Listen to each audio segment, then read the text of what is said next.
Hey guys, today I have a new concept that I have developed about human being. And this new concept I have named it the theory of the human being. The need of this concept or theory comes for me out of the need of the so far explanation put out there from our different institutions to explain the human being or to give us a definition of the human being, which for the most part consists of only the physical body of the human being. And with the time passing, you always come to the point where you realize that definition no really longer fit to event, to observation, and therefore something new had to be brought up or put in the light or in the spotlight for other people to evaluate or appreciate. That's why, in an attempt from our part to bring a concept, a new concept, which at the end of the day might explain not only most, but all the questions that I could think of, which weren't unanswered by the previous concepts. You see, these concepts of human being have been told us in the school by our different teachers in different disciplines, and they all have one in common. They always try to reduce the human being to his physical body. And therefore, when you grow up with that concept and you try to pay a little more attention to your surroundings, you always come out with questions which couldn't be answered based on that concept. So in the following,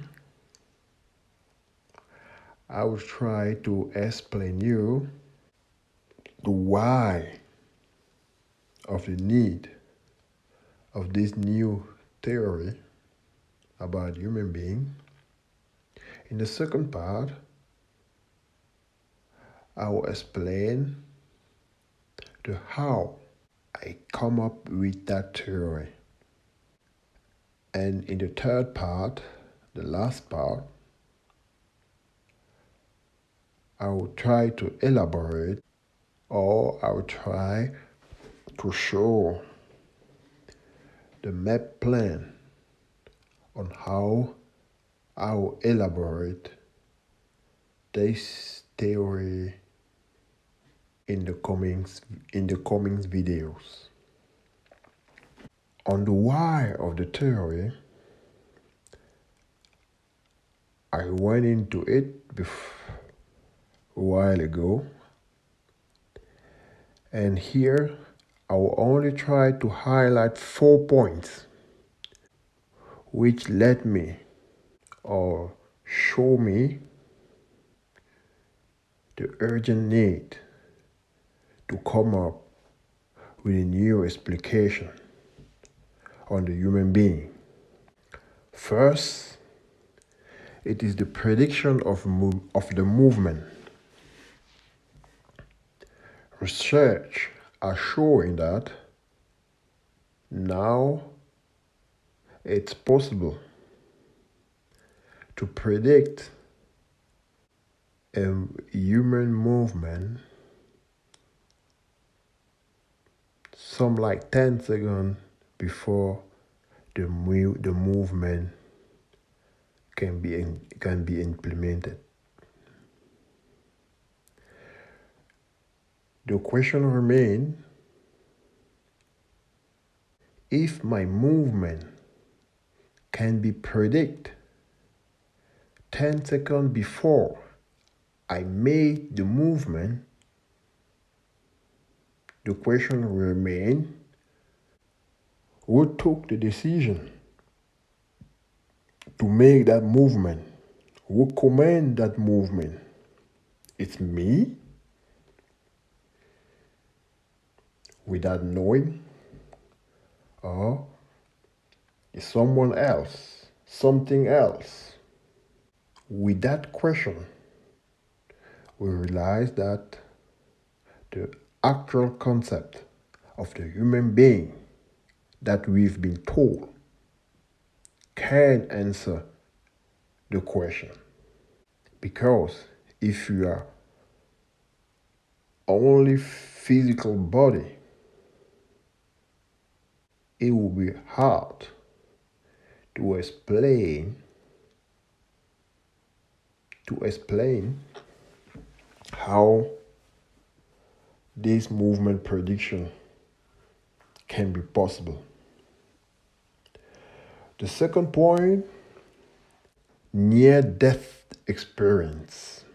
When you collect all the story around the world about the near-death experience, they all have one same point, to my opinion, which is they're telling the story how they were able to go out of their physical body so that they could be able to look at their body below and see how doctor, sanitator, nurses, emergency worker were handling their body. There once again, with that concept of the human being, how was that possible from only the physical body? So it looked like the religion seems to have more potential here than the mainstream science. So my third point is the telepathy. Once again, the same old problem. How is that possible for a only physical body being able to communicate with another physical body through only thinking? How is that possible? The only physical concept of the body don't bring us the answer. So that means you have something else to the matter. So the 4 points is the light spectrum. According to mainstream science, the visual light spectrum is between 380 nanometers and 780 nanometers wavelength. That means the human being is only able to see things which are within that wavelength. Outside of that wavelength,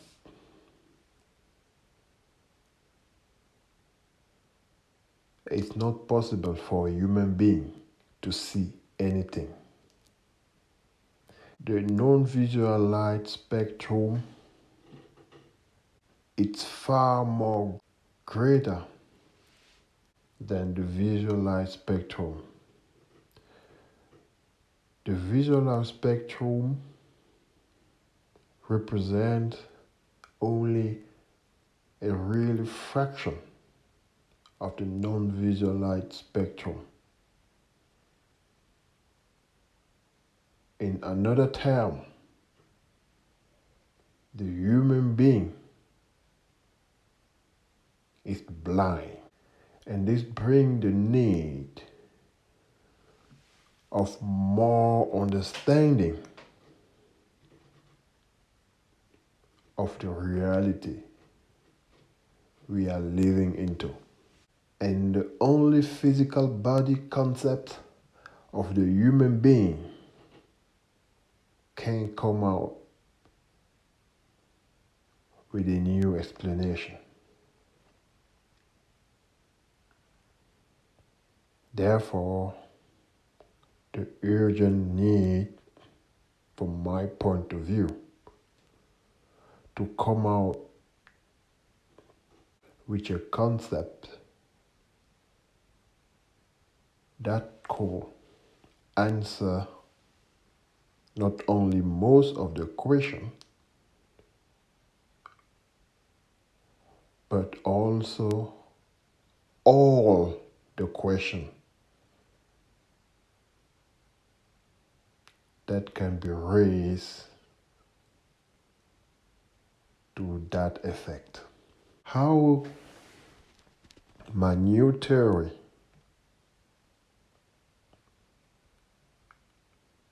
come to fruition is with the help of three main aspects that guide me through the whole process, which are the first of all, most important on my point of view, is the ability to observe, or I would rather say, the growing ability to observe my surroundings, the world, and more and mostly myself. With that growing ability, bring me to be far more open-minded than I was before, and therefore picked up to a lot of things. My surroundings, brief, the world I'm living in. In second position, I would say it's my decisiveness to always try to see things through.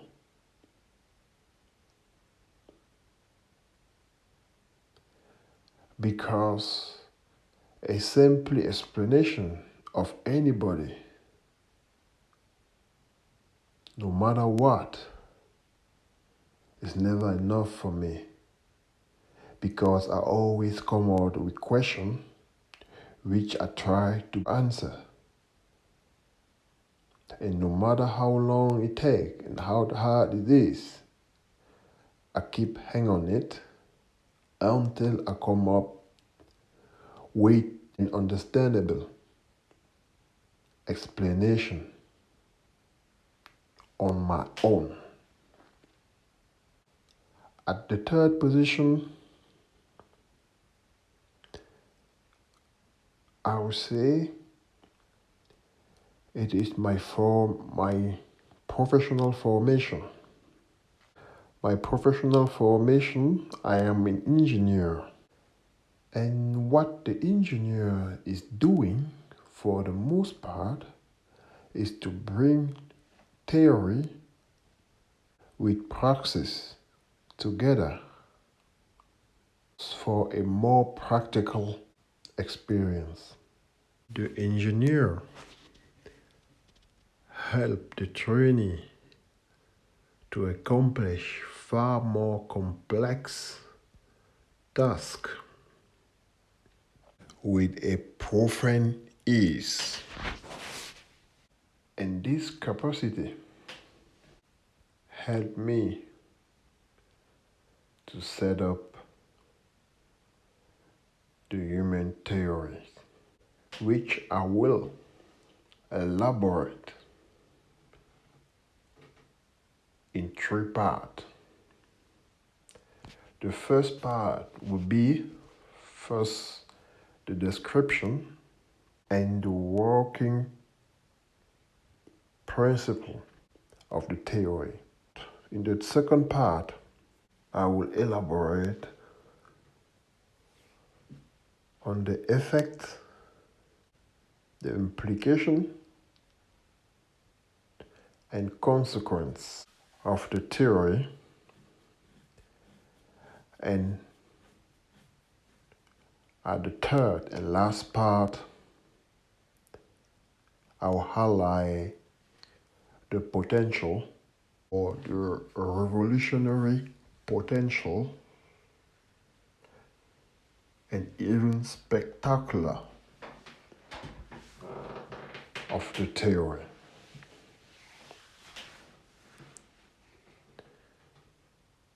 So I will thank you here and see you soon in the next videos. Thank you all. Have a good one.